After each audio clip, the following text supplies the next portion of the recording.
ክብር ለኢየሱስ ክርስቶስ ለጌታችን ለመድኃኒታችን ይሁን። ሃሌሉያ። ዛሬም በመለኮታዊ ጥበቃ ዙሪያ ላይ የእግዚአብሔርን ቃል በግልጽ እንመለከታለን። ምክንያቱም መለኮታዊ ጥበቃ በሕይወታችን እጅግ አስፈላጊ ነው። መለኮታዊ ጥበቃ በሀገር ደረጃ፣ መለኮታዊ ጥበቃ በቤተሰብ ደረጃ፣ መለኮታዊ ጥበቃ በቤተ ክርስቲያን ዙሪያ፣ መለኮታዊ ጥበቃ በምንም የማያስፈልገን ጉዳይ የለም። ይሄ ለሁሉ የተገለጠና የተብራራ መልእክት ነው። መለኮታዊ ጥበቃ በእኛ ዘንድ አሁንም ሲኖር በእግዚአብሔር ሐሳብ ውስጥ ትውልዱ እንደሚገባ አሸንፎ መሄድ ይችላል። ስለዚህ ወገኖች መለኮታዊ ጥበቃ እጅግ አስፈላጊ ነገር ነው። ዛሬ ደግሞ የምንመለከተው ደሙ ጥበቃን ያመጣልናል። ደሙ ማስተሰሪያችን ነው። ደሙ ምስክራችን ነው። ደሙ ቤዛችን ነው። ደሙ የዘላለም ሕይወታችን ነው። ደሙ እውነተኛ መብላችን ነው። እውነተኛ መጠጣችን ነው። ደሙ በክርስቶስ መኖሪያችን ነው። ደሙ ለዘላለም ዓለም መኖሪያችን ነው። የኢየሱስ ክርስቶስ ደም ነው ይህንን ሁሉ ነገር የሰጠን። ስለዚህ በደሙ ዙሪያ ላይ ስንመጣ እግዚአብሔር አምላክ መለኮታዊ ጥበቃን ያደርጋል። በመጽሐፍ ቅዱስ ውስጥ እንግዲህ በዘጸአት ምዕራፍ 12 ቁጥር 22 ላይ ስንሄድ እግዚአብሔር መሪ ነበረው። ያ መሪው የሚመራለት ትውልዱን የሚመራለት ትውልዱን አቅጣጫ የሚያሳይለት ሙሴ የሚባል ድንቅ መሪ ነበረው። ያ ሙሴ ሕዝበ እስራኤልን ከገባበት ማጥ ውስጥ ሊያወጣ ከተናገረውና ከሰጠን አንዱ ትልቁ ተልእኮ ውስጥ የኢየሱስ ክርስቶስ ደምን ተልእኮ ነው። እንግዲህ በዘጸአት ምዕራፍ 12 ቁጥር 22 ላይ የደሙን ተልእኮ እንመለከታለን።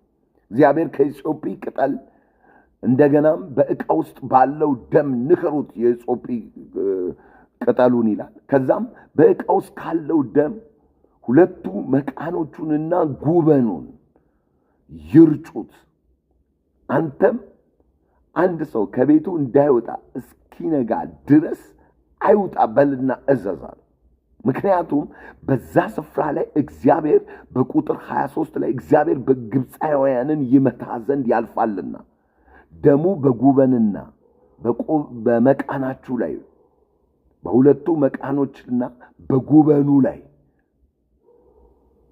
ባየ ጊዜ እግዚአብሔር በደጁ ያልፋል። አጥፊው ይመታችሁ ዘንድ ወደ ቤታችሁ አይገባም እያለ መለኮታዊን ጥበቃ ሲናገር እናያለን። ዛሬም ልናገር፣ በጌታ በኢየሱስ ክርስቶስ ስም፣ በኢየሱስ ክርስቶስ ደም ከምንም አይነት በምድሪቱ ላይ ከመጣ መቅሰፍት እንጠበቃለን። በመቃንና በጉበኑ ላይ ደሙ ከመረጨቱ የተነሳ እስራኤል ሊመጣ ካለው ጥፋትና ውድቀት እንደዳነ እንደተሸፈነ ወገኖች እግዚአብሔር ሊመታ በመጣበት አቅጣጫና መንገድ ላይ ሁሉ እስራኤል ተጋርዶና ተሸፍኖ እንደተቀመጠ እንዲሁ ዛሬ እናገራቸዋለሁ። በጌታ በኢየሱስ ክርስቶስ ስም በዚህ ክቡር በሆነው ፕሮቴክት ሊያደርገን በሚችል በኢየሱስ ደም እንሸፈናለን። እግዚአብሔር ያልፋል። በግብፅ ምድር ላይ በፍርድ ያልፋል፣ በተግሳጽ ያልፋል፣ በተለያዩ እግዚአብሔር ፕላጎች ያልፋል። እስራኤል ግን ከዚህ ጥፋትና ከዚህ ነገር ትጋረዳለች። ስለዚህ ቸነፈር ቢሆን በምድራችን ላይ በተለያዩ ስፍራዎች የዚህ ደም ጉልበት ተገልጦ ትውልዱን የሚያድን ከሆነ ወገኔ ዛሬ ተነስ። እያንዳንዱ እስራኤላዊ ምን ይዞ ወጣ? ንጹሕ በግ ደም ይዞ ወጣ። እያንዳንዱ እስራኤላዊ በመቃንና በጉበኑ ላይ ደሙን ይረጭ ጀመር። እያንዳንዱ እስራኤላዊ ከቅጽፈት ከተለያዩ ከአጥፊው ሥራ ሊያጠፋ ከመጣው ተግሣጽ እያንዳንዱ እስራኤላዊ ደሙን መርጨት ጀመር። ሁሉም እስራኤላዊ ደሙን ይጠቀም ጀመር። ዛሬም በአዲስ ኪዳን እንዲሁ ነው። የኢየሱስ ክርስቶስን ደም አንድ ጊዜ የማይጠራ ቤተ ክርስቲያን ተብሎ የተቀመጠ እኮ ከእግዚአብሔር ሐሳብና ኅብረት ጋር ግንኙነት የለውም። ዛሬ ግን ቤተ ክርስቲያን ትንቃ። በክፍለ ሀገር፣ በዓለም ዳርቻ፣ በኢትዮጵያ ምድር በተለያዩ ስፍራ ያላችሁ፣ በኤርትራ፣ በተለያዩ አፍሪካ ሀገር ውስጥ ያላችሁ ኢትዮጵያውያኖች የኢየሱስ ክርስቶስን ደም በሀገራችን ኢትዮጵያ ላይ መጣ በተባለው ቫይረስ ላይ የኢየሱስ ክርስቶስን ደም ለጥበቃ በምድራችን ላይ እየረጫችሁ ጸልዩ። ደሙ ሕያው ነው፣ ፕሮቴክት ያደርገናል። መለኮታዊ ጥበቃ የምናገኘው ወገኖች በጤና ሚኒስቴር አይደለም፣ ወይም ከአሜሪካ በሚመጡ የተለያዩ ድራጎች አይደለም። እግዚአብሔር አምላክ ግን በኢየሱስ ክርስቶስ ደም ቺ ምድርን ይጠብቃታል። በኢየሱስ ክርስቶስ ደም ትውልዱን ይጋርዳል። በኢየሱስ ክርስቶስ ደም ሕዝቡን ይጋርዳል። በኢየሱስ ክርስቶስ ደም የቅዱሳኑን ቤተሰብ ይጋርዳል። በኢየሱስ ክርስቶስ ደም ሀገራችንን ይጋርዳል። ትውልዳችንን ይጋርዳል። እያንዳንዱን ኢትዮጵያዊ ይጋርዳል። ግን ለደሙ ምላሽ በሚሰጡ ንጹሕን ተባት ያንን በግ ይዘው ለገቡ፣ ወደ ቤታቸው በጉን ይዘው ለገቡ፣ የበጉ ደም በመቃንና በጉበናቸው ላይ ለተረጨ፣ የበጉን ደም በቤተሰባቸው ላይ ምልክት ያደርጉ። እስራኤል ከደሙ ምልክት የተነሳ ዳነ ይላል ወገኖች። የዚህ ኪዳን መሰጠት ለአዲስ ኪዳን ክርስቲያኖች ሆኗል። የዚህ ኪዳን መሰጠት ለትውልዱ ሆኗል። ወገኔ የኢየሱስ ክርስቶስ ደም ከኃጢአት ሁሉ ያነጻል። ስለዚህ ይህ ደም ይጠብቃል፣ ይህ ደም ይጋርዳል። በዓለም ዙሪያ ያላችሁ፣ በአፍሪካ፣ በኢሮፕ፣ በኢትዮጵያ ዙሪያ ላይ ያላችሁ ቅዱሳኖች የኢየሱስን ደም እየረጫችሁ ጸልዩ። በቤተሰባችሁ ላይ እርጩ፣ በልጆቻችሁ ላይ እርጩ፣ በመስሪያ ቤታችሁ ላይ እርጩ፣ በኢትዮጵያ አየር ላይ እርጩ።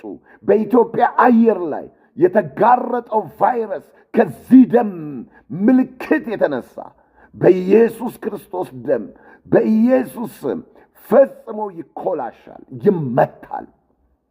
ስርጭቱን መቀጠል አይችልም በጌታ በኢየሱስ ደም። ምክንያቱም ደሙ ዋስትናችን ነው። ስለዚህ በዘጸአት ምዕራፍ 12 ቁጥር 20 ላይ ለእናንተም ለልጆቻችሁ ለዘላለም ሥርዓት አድርጋችሁ ይህንን ምን አድርጉት? ጠብቁት ይላል። የደም መርጨት በዕብራውያን ምዕራፍ 11 ላይ ሐዋርያው ቅዱስ ጳውሎስ የእምነት ጀግና፣ የእምነት ሐዋርያ፣ የእምነት አባቶቻችን ከሰጡን መልእክት ውስጥ አንዱ ይኸው ነው። የፋሲጋ ደም መርጨት በእምነት ተደረገ አለ። ዳት ሚንስ በአዲስ ኪዳን ውስጥም የፋሲጋን ደም መርጨት በእምነት አድርጉት እኮ ነው። ሃሌሉያ! የፋሲጋ ደም መርጨት በእምነት ተደረገ፣ አጥፊው የበኩር ልጆችን እንዳይነካ። ሃሌሉያ! ስለዚህ የበኩራት አይነት ያለን እኛ በእውነት ቃል ታስበን የተወለደን የአዲስ ኪዳን አማኞች ከዚህ ደም የተነሳ ቤታችን ይጠበቃል። ከዚህ ደም የተነሳ ኑሯችን ይጠበቃል። ከዚህ ደም የተነሳ ትውልዳችን ይጠበቃል። ከዚህ ደም የተነሳ ሕዝባችን ይጠበቃል። ከዚህ ደም የተነሳ ትውልዶቻችን ይጠበቃሉ። ሀገራችን ትጠበቃለች። መንግስታችን ይጠበቃል። የተለያዩ ታላላቅ የሆኑ ትውልዶች ይጠበቃሉ። ሕፃናት ይጠበቃሉ። ወንድና ሴት አማኞች ይጠበቃሉ። ደሙን በማያምኑ ዘንድ ምስክር ይሆናል። የፋሲካ ደም መርጨት በእምነት ተደረገ። በዓለም ዙሪያ ያላችሁ ቅዱሳኖች የኢየሱስን ክርስቶስን ደም በእነዚህ ወራቶች እየረጫችሁ ጸልዩ። ቻሌንጁ አይበዛም። ክፉ ያመጣው ዘር በኢየሱስ ክርስቶስ ስም አይቀጥልም። መምከን ይጀምራል። ጠላት ያዘጋጀልን መጥፎ ድግስ መሰበር ይጀምራል። አይሆንም፣ አይቀጥልም። ከደሙ ምልክት የተነሳ የእግዚአብሔር ክብር መገለጥ ይጀምራል። ስለዚህ ለእናንተም ለልጆቻችሁ የዘላለም ሥርዓት ይሁን ይህ የደም መርጨት በቃኑንና ጉበኑን። እንዲህም ይሆናል እግዚአብሔር እንደተናገረው በሚሰጣችሁ ሀገር በገባችሁ ጊዜ ይህንን አምልኮ ጠብቁት ይላል። it is worship ወገኖች፣ ለእግዚአብሔር የምናቀርበው አምልኮን። ደሙ በሌለበት ቤተ ክርስቲያን የለችም። የኢየሱስ ክርስቶስን ደም የማትጠራ ቤተ ክርስቲያን አይደለችም። ለአንድ ደቂቃ የኢየሱስ ክርስቶስ ደም የማይጠራበት ቤተ ክርስቲያን አይደለችም። ከደሙ ጋራ ነው ሪሌሽን ያላት፣ ትስስር ያላት፣ ግንኙነት ያላት፣ ህብረት ያላት፣ አንድነት ያላት፣ መተሳሰር መያያዝ ያላት የክርስቶስ ኢየሱስ ቤተ ክርስቲያን ከደሙ ጋራ ነው። ምክንያቱም የደሙ ምልክት እስራኤልን አድኗል። ከደሙ ምልክት የተነሳ እስራኤል የአጥፊው ጥፋት የበኩር ልጆችን መንካት አልቻለም።